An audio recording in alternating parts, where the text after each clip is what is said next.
회색 구름이 드리운 하늘 아래 화신그룹 본사 건물은 침묵에 잠겨 있었습니다.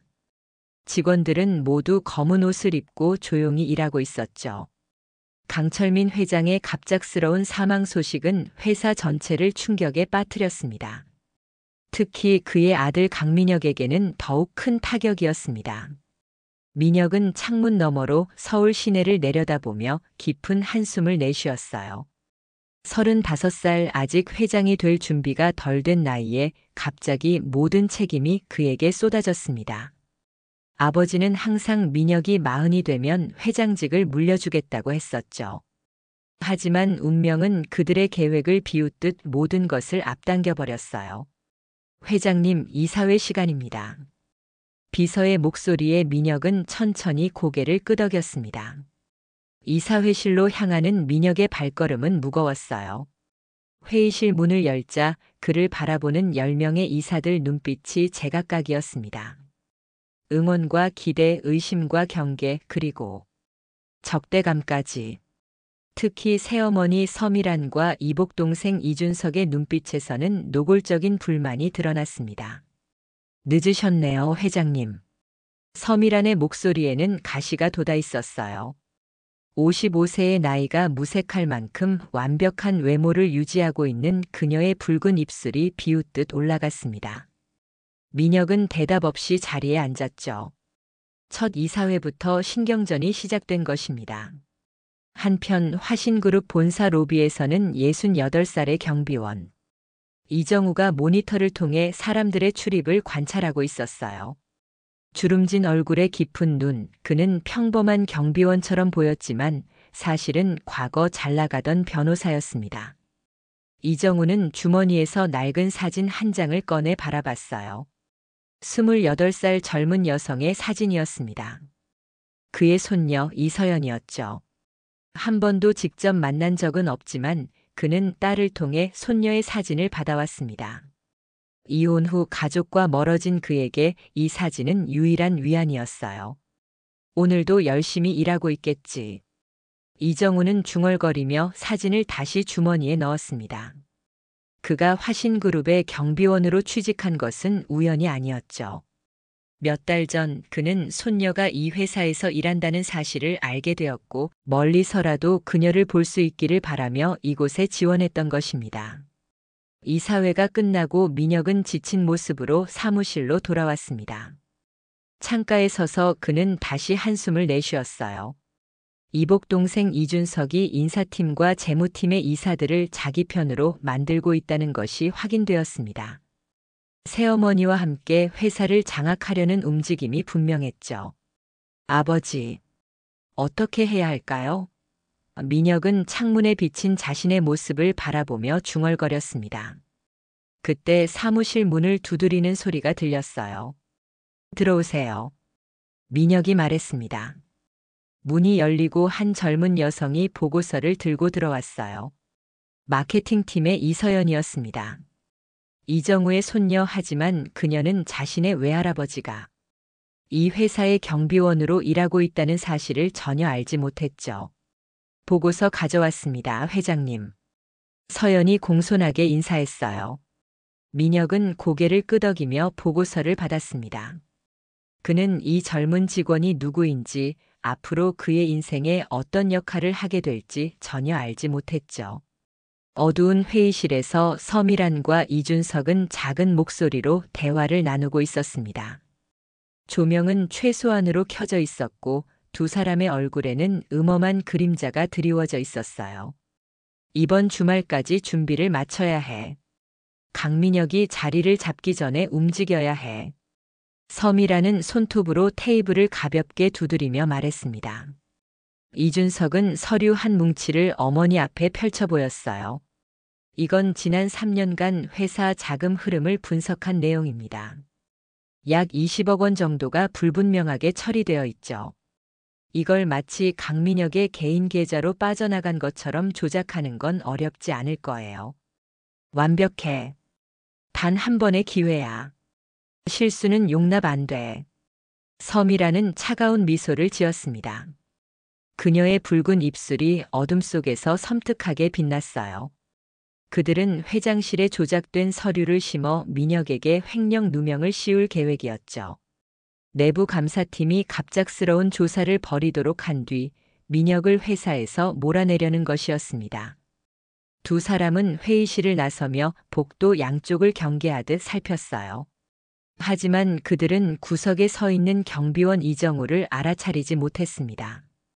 이정우는 마침 그층의 보안 점검을 하던 중이었고 우연히 두 사람의 대화를 듣게 된 것이었죠. 이정우는 숨을 죽인 채 그들이 사라지기를 기다렸습니다. 그의 머릿속은 복잡한 생각으로 가득 찼어요. 나까지 이런 일에 끼어들 필요가 있을까? 하지만 정의감이 강했던 전직 변호사로서 그는 불의를 그냥 지나칠 수 없었습니다. 다음 날 이정우는 감시 카메라를 통해 서미란이 회장 비서에게 무언가를 전달하는 모습을 포착했어요. 그는 그 장면을 핸드폰으로 몰래 녹화했습니다. 또한 그는 서미란이 전 회장 생전에 남편 몰래 회사 비자금을 빼돌렸다는 이야기를 우연히 듣게 되었죠. 경비원들 사이에 돌던 소문이었지만 이제 그 소문은 실체가 있는 것 같았습니다. 이정우는 결심했어요. 이대로 두면 젊은 회장이 억울한 누명을 쓰게 될 것이고 회사는 악인들의 손에 넘어갈 것이었습니다. 더 이상 참을 수 없었죠. 그날 밤 민혁이 늦게까지 회사에 남아 일하고 있을 때였습니다. 이정우는 용기를 내어 회장실 앞으로 갔어요. 들어오세요. 민혁의 지친 목소리가 들렸습니다. 이정우는 천천히 문을 열고 들어섰어요. 죄송합니다만 회장님. 잠시 시간을 내주실 수 있을까요? 민혁은 경비원 유니폼을 입은 노인을 의아하게 바라보았습니다. 무슨 일이신가요? 제가 회장님께 말씀드려야 할 것이 있습니다. 이정우의 목소리는 조용했지만 단호했어요. 이정우는 자신이 우연히 듣게 된 서미란과 이준석의 계획을 상세히 설명했습니다. 또한 핸드폰에 녹화한 영상도 보여주었죠. 민혁은 처음에는 의심스러운 표정이었지만 점점 심각해졌어요. 왜 이런 정보를 저에게 주시는 건가요?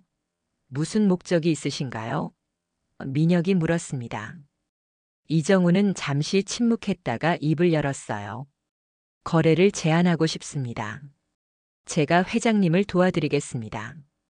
저는 과거 변호사였고 아직도 많은 인맥이 있습니다. 서미란 여사의 불법 행위를 파헤칠 수 있어요. 그 대가로 뭘 원하시나요? 민혁이 경계하듯 물었습니다. 이정우는 주머니에서 사진 한 장을 꺼내 보였어요. 이 아이는 제 손녀입니다. 이서연이라고 마케팅팀에서 일하고 있죠. 저는 그 아이가 노력한 만큼 공정한 기회를 받길 바랍니다. 특별 대우가 아닌 그저 정당한 기회만을 원합니다. 민혁은 사진을 보고 놀란 표정을 지었어요. 오늘 보고서를 가져왔던 직원이었습니다. 그 직원이 당신의 손녀분이었군요. 네, 하지만 그 아이는 저를 모릅니다. 제가 그 아이의 할아버지라는 사실도 모르죠. 이정우의 목소리에 슬픔이 묻어났어요. 민혁은 이정우의 눈을 바라보았습니다. 그의 눈에서 진실과 결의를 읽을 수 있었어요. 좋습니다. 거래 성립입니다. 함께 이 문제를 해결해 봅시다. 두 사람은 손을 맞잡았고 그렇게 회장과 경비원의 비밀스러운 동맹이 시작되었습니다. 악의 세력에 맞서 싸울 준비를 하며 그들은 서로에게 필요한 존재가 되어가고 있었죠. 이튿날부터 이정우와 민혁의 비밀 작전이 시작됐어요. 이정우는 변호사 시절 인맥을 총동원했습니다. 법조계에 믿을 수 있는 옛 제자들과 동료들에게 연락해 서미란과 이준석의 비리를 조사하기 시작했죠. 생각보다 일이 커질 수 있습니다. 이정우는 늦은 밤 회장실에서 민혁과 만나 보고했어요. 서미란 여사가 빼돌린 돈이 단순한 비자금이 아닌 것 같아요. 회사 자금 세탁에 연루된 정황이 있습니다. 민혁은 창백한 얼굴로 고개를 끄덕였어요. 아버지가 이런 일을 알았을까요? 둘은 매일 밤 이렇게 만나 정보를 주고받았죠. 경비원 교대 시간을 이용해 아무도 눈치채지 못하게 회장실로 들어가는 이정우. 그리고 그를 기다리고 있는 민혁. 이상한 동맹이었지만 둘은 점점 서로를 신뢰하게 되었습니다. 한편 마케팅팀에서는 이서연이 새 프로젝트에 열중하고 있었어요. 그녀는 자신의 외할아버지가 바로 이 건물의 경비원이며 회장과 비밀리에 만나고 있다는 사실을 전혀 알지 못했습니다. 서연 씨, 이번 프레젠테이션 정말 좋았어요. 팀장이 그녀에게 말했어요. 곧 있을 신제품 론칭의 핵심 역할을 맡아주었으면 합니다. 서연은 놀라면서도 기뻐했죠. 정말요? 제가 그런 중요한 일을 맡아도 될까요? 당연하죠. 회장님도 당신의 아이디어에 관심을 보이셨다고 들었어요. 이틀 후 이정우는 중요한 정보를 가지고 민혁을 찾아갔습니다. 내일이 그날입니다.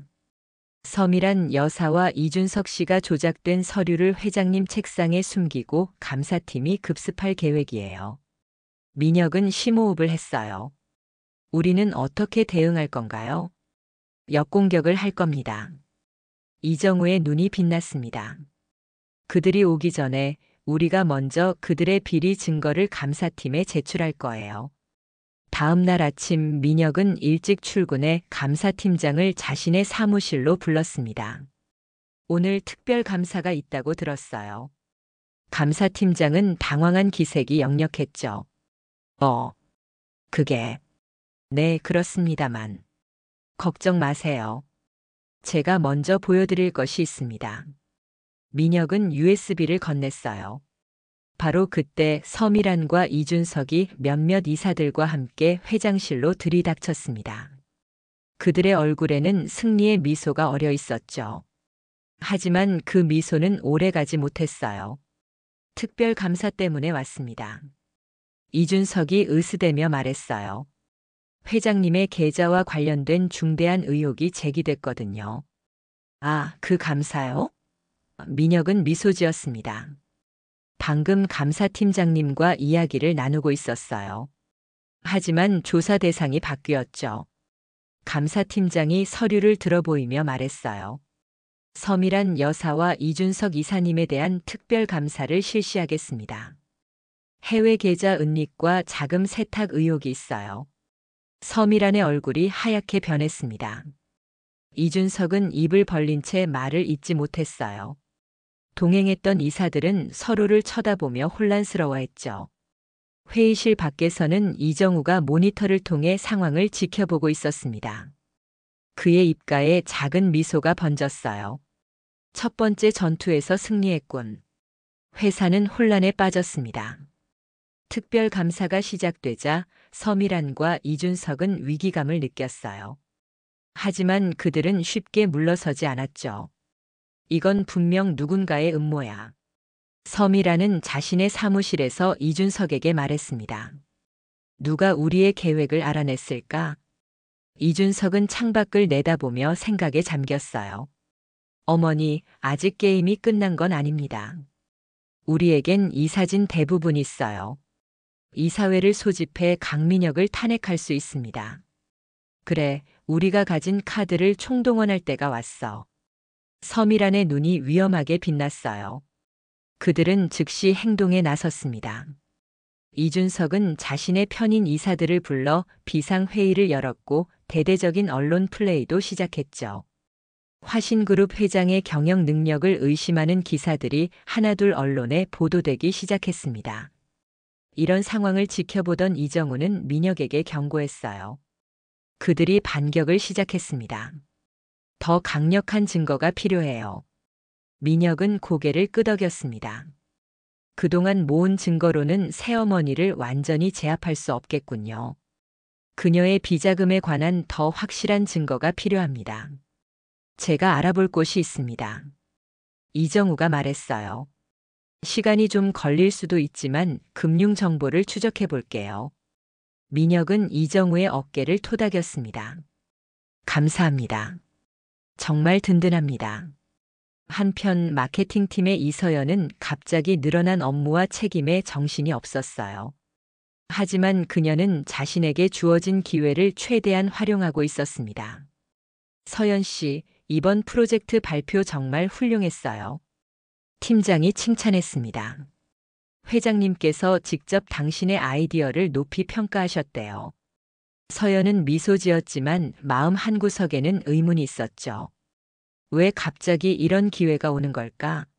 하지만 그녀는 그저 자신의 노력을 인정받은 것이라 여기며 더욱 열심히 일했습니다. 며칠 후 이준석은 더 과감한 행동에 나섰어요. 그는 주요 일간지에 민혁의 경영 실패 사례를 담은 기사를 대대적으로 실었습니다. 회사 주가는 급락했고 이사들 사이에서는 민혁의 리더십을 의심하는 목소리가 커졌죠. 위기 상황에서 민혁은 이정우와 밤늦게 만났습니다. 상황이 좋지 않습니다. 이사회에서 저를 불신임하려는 움직임이 있어요. 이정우는 고개를 끄덕였어요. 이제 우리의 비장의 카드를 써야 할 때가 온 것 같습니다. 비장의 카드라니요? 민혁이 물었습니다. 이정우는 서류 봉투를 꺼냈어요. 서미란 여사가 조작한 비자금 증거입니다. 제 옛 제자가 금융 정보를 추적해 확보했어요. 민혁은 서류를 살펴보더니 놀란 얼굴로 이정우를 바라봤습니다.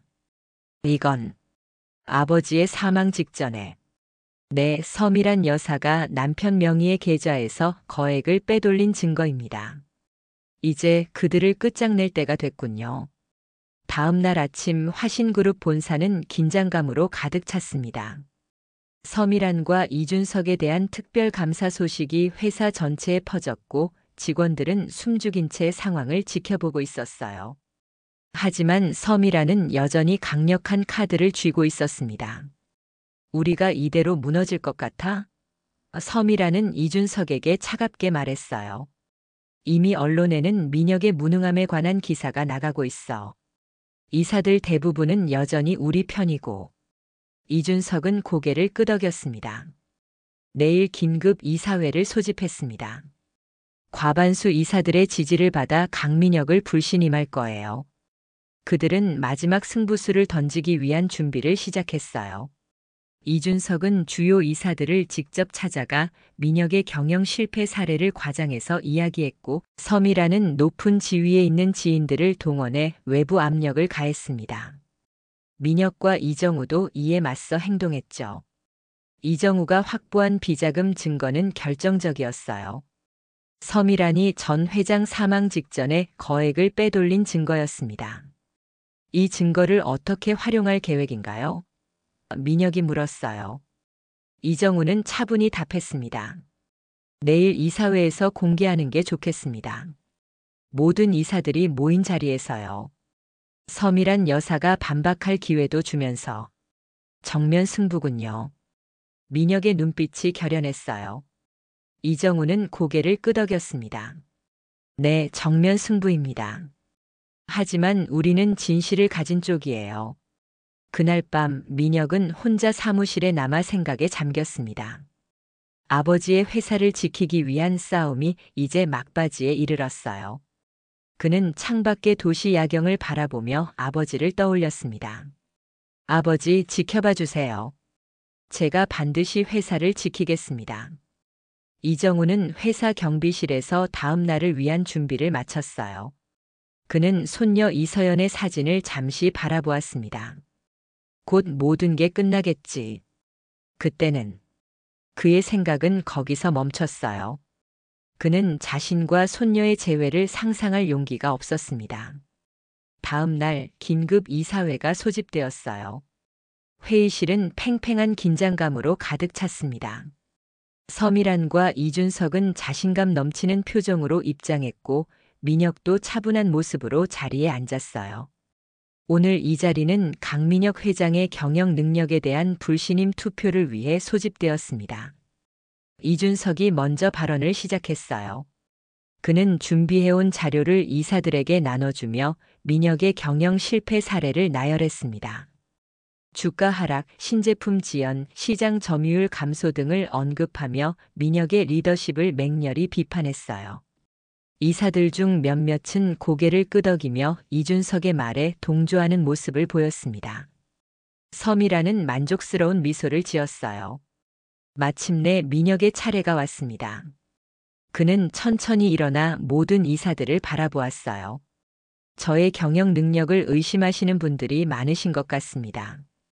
하지만 오늘 제가 보여드릴 것은 제 능력이 아닌 어떤 분들의 진짜 모습입니다.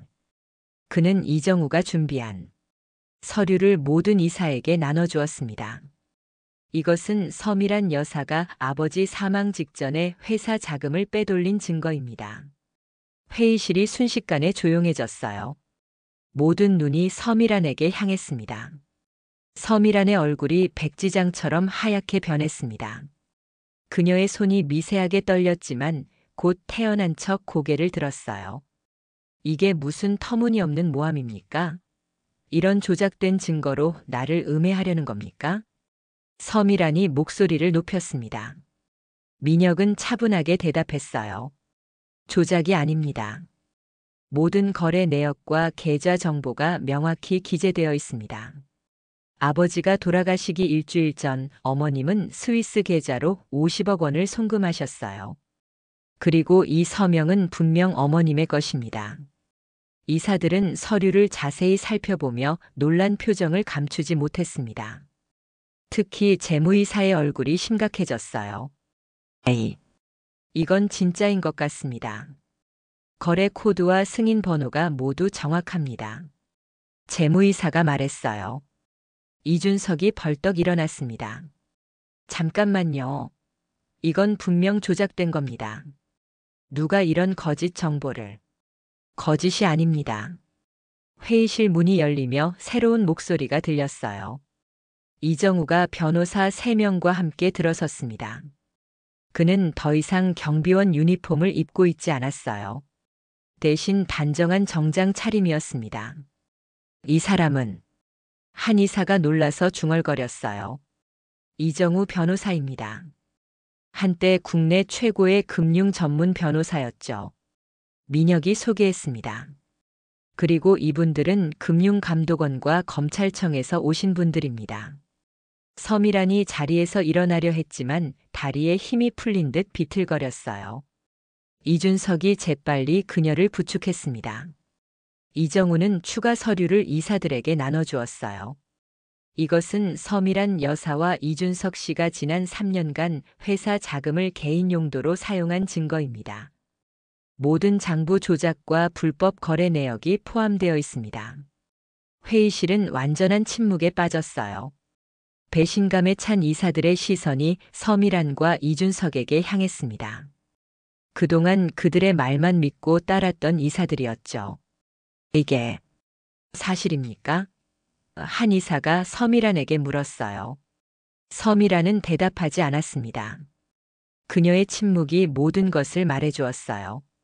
이준석이 마지막 발버둥을 쳤습니다. 이건 음모입니다. 강민혁이 권력을 유지하기 위해. 충분합니다, 이준석 씨.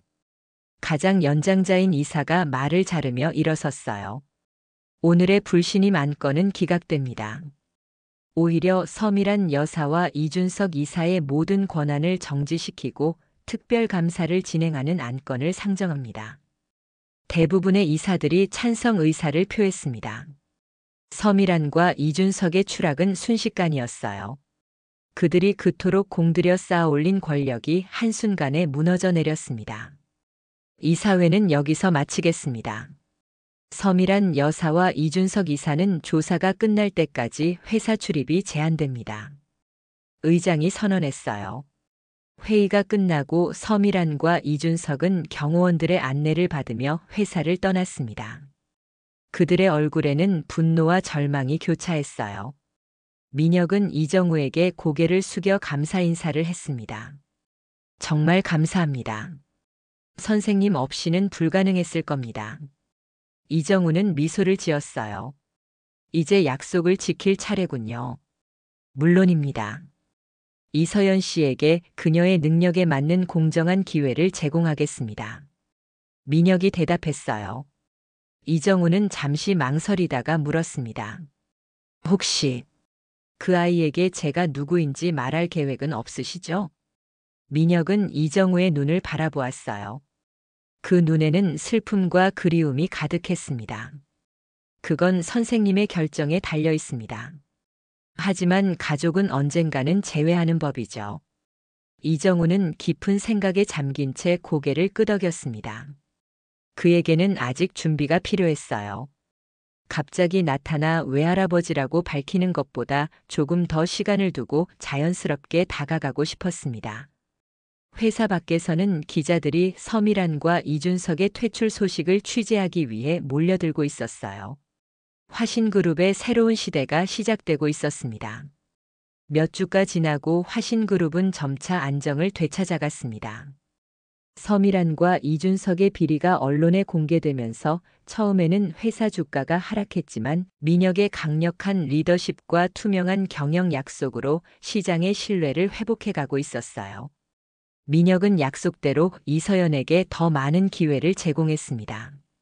그녀는 회사의 신제품 론칭 프로젝트 팀장으로 발탁되었고 마케팅 전략을 총괄하게 되었어요. 서연 씨 축하해요.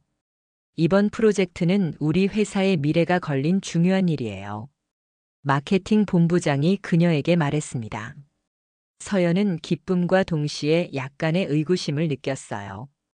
감사합니다만, 제가 갑자기 이런 중요한 자리를 맡게 된 이유가 궁금합니다. 저보다 경험 많은 선배들이 많은데, 본부장은 미소를 지었습니다. 회장님께서 직접 추천하셨어요. 서연 씨의 아이디어와 추진력을 높이 평가하셨다고 하더군요. 서연은 고개를 끄덕였지만 마음속으로는 의문이 커졌어요. 왜 회장님이 나를 특별히 챙기지? 한 번도 제대로 대화해 본 적도 없는데. 그날 저녁 서연은 친구와 만나 식사를 하며 이야기를 나눴습니다. 요즘 회사에서 갑자기 승진도 하고 중요 프로젝트도 맡게 되었어. 서연이 말했어요. 친구는 축하한다며 웃었습니다. 내 실력이 인정받은 거지. 기쁘지 않아? 물론 기쁘지. 하지만 뭔가 이상해. 갑자기 회사 분위기가 바뀌더니 내게 이런 기회가 오기 시작했어. 서연이 고개를 갸웃거렸어요. 음모론자처럼 굴지 마. 그냥 내 능력이 빛을 발한 거야. 친구가 웃으며 말했습니다. 서연은 미소를 지었지만 여전히 마음 한구석에는 의문이 남아 있었어요. 한편 이정우는 여전히 화신그룹의 경비원으로 일하고 있었습니다. 민혁은 그에게 회사의 고문 변호사 자리를 제안했지만 이정우는 정중히 거절했어요. 저는 이대로가 좋습니다. 멀리서 손녀를 지켜볼 수 있으니까요. 이정우가 말했습니다. 민혁은 이해한다는 듯 고개를 끄덕였어요. 언젠가는 그녀에게 진실을 말해야 할 때가 올 겁니다. 알고 있습니다. 하지만 아직은 조금 더 시간이 필요해요. 이정우의 목소리에 망설임이 묻어났습니다. 어느 날 서연은 로비를 지나가다 경비원 이정우와 눈이 마주쳤어요. 이정우는 급히 고개를 돌렸지만 서연은 그 순간 이상한 감정을 느꼈습니다. 마치 오래전부터 알고 있는 사람을 만난 듯한 느낌이었죠. 서연은 발걸음을 멈추고 경비원을 다시 바라보았어요. 하지만 이정우는 이미 다른 방향으로 걸어가고 있었습니다. 저 경비원 아저씨, 어디서 본 것 같은데. 서연은 고개를 갸웃거리며 생각했지만 곧 중요한 회의가 생각나 서둘러 발걸음을 옮겼어요. 시간이 흐르면서 서연의 프로젝트는 큰 성공을 거두었습니다. 그녀가 기획한 신제품 출시 전략으로 화신그룹의 매출은 크게 상승했고 회사 내에서 그녀의 입지는 더욱 강화되었어요. 민혁은 이정우와 함께 이런 상황을 지켜보며 은근히 기뻐했습니다. 손녀분이 정말 뛰어난 능력을 가졌군요. 특별한 기회가 아니라 그녀 스스로의 실력으로 성공하고 있어요. 이정우는 자랑스러운 미소를 지었습니다. 그 아이의 어머니도 그랬어요. 똑똑하고 의지가 강했죠. 이제 곧 민혁이 말을 꺼냈어요. 이정우는 깊은 숨을 내쉬었습니다. 네, 이제 때가 온 것 같습니다. 하지만 어떻게 다가가야 할지. 민혁은 잠시 생각에 잠겼다가 말했어요. 제가 작은 도움을 드릴까요? 이틀 후 민혁은 서연을 자신의 사무실로 불렀습니다. 서연은 긴장한 얼굴로 회장실 문을 두드렸어요. 들어오세요. 민혁의 목소리가 들렸습니다. 서연이 조심스럽게 문을 열고 들어섰어요. 부르셨습니까, 회장님? 민혁은 미소를 지으며 그녀에게 앉으라고 손짓했습니다. 이번 프로젝트 성공을 축하해요. 서연 씨 덕분에 회사가 많이 좋아졌어. 감사합니다. 모두의 노력 덕분입니다. 서연이 공손히 대답했어요. 민혁은 잠시 그녀를 바라보다 물었습니다. 혹시 우리 회사 경비원들 중에 눈여겨본 분이 있나요? 서연은 예상치 못한 질문에 당황했어요. 경비원이요? 네, 특히 로비에 계신 연세 드신 경비원 말입니다. 민혁이 계속했어요. 서연은 고개를 갸웃거렸습니다. 아, 그분요? 가끔 마주치긴 하는데. 왜 그러시죠? 민혁은 의미심장한 미소를 지었어요. 혹시 저 경비원 아저씨 어디서 본 적 없어요? 서연은 더욱 혼란스러워졌습니다. 하지만 민혁의 질문이 단순한 호기심에서 나온 것이 아니라는 느낌이 들었어요. 정확히 무슨 말씀이신지 그냥 한번 유심히 살펴보라는 거예요. 가끔은 우리 주변에 중요한 사람들이 있어도 알아보지 못하잖아요. 민혁이 의미심장하게 말했습니다. 그날 저녁 퇴근 시간에 서연은 로비에서 경비원 이정우를 발견했어요. 이상하게도 민혁의 말이 계속 머릿속에 맴돌았습니다. 그녀는 용기를 내어 경비원에게 다가갔어요. 저기, 안녕하세요. 이정우는 놀란 표정으로 고개를 들었습니다. 손녀가 먼저 다가온 것은 처음이었어요. 아, 네. 안녕하세요. 혹시 우리 전에 만난 적 있나요? 서연이 조심스럽게 물었습니다. 이정우의 눈에 순간 감정이 스쳤지만 그는 고개를 저었어요. 아니요, 그렇지 않습니다. 서연은 뭔가 이상함을 느꼈습니다. 그의 눈빛에서 무언가를 감지했어요. 그녀는 핸드폰을 꺼내 몰래 그의 사진을 찍었습니다. 집에 돌아온 서연은 어머니에게 그 사진을 보여주었어요. 엄마, 혹시 이 사람 알아? 서연의 어머니는 사진을 보자마자 얼굴이 창백해졌습니다. 그녀의 손이 떨렸고 눈에는 눈물이 고였어요. 어디서 이 사진을 찍었니? 회사 경비원이야. 왜? 엄마, 무슨 일이야? 서연이 걱정스럽게 물었습니다. 어머니는 한참을 말없이 사진을 바라보다가 떨리는 목소리로 말했어요. 이분이 내 외할아버지야. 서연은 충격의 말을 잇지 못했습니다. 뭐라고? 외할아버지라고? 돌아가셨다고 했잖아. 돌아가신 게 아니라 우리가 이혼했어. 내가 너무 어렸을 때 결혼했고 내 외할아버지는 일에만 집중하셨어. 결국 우리는 멀어졌고 어머니의 목소리가 흐려졌어요. 다음 날 서연은 복잡한 마음으로 회사에 출근했습니다. 그녀는 로비에서 기다리고 있던 이정우와 마주쳤어요. 둘은 한동안 말없이 서로를 바라보았습니다. 왜? 외할아버지?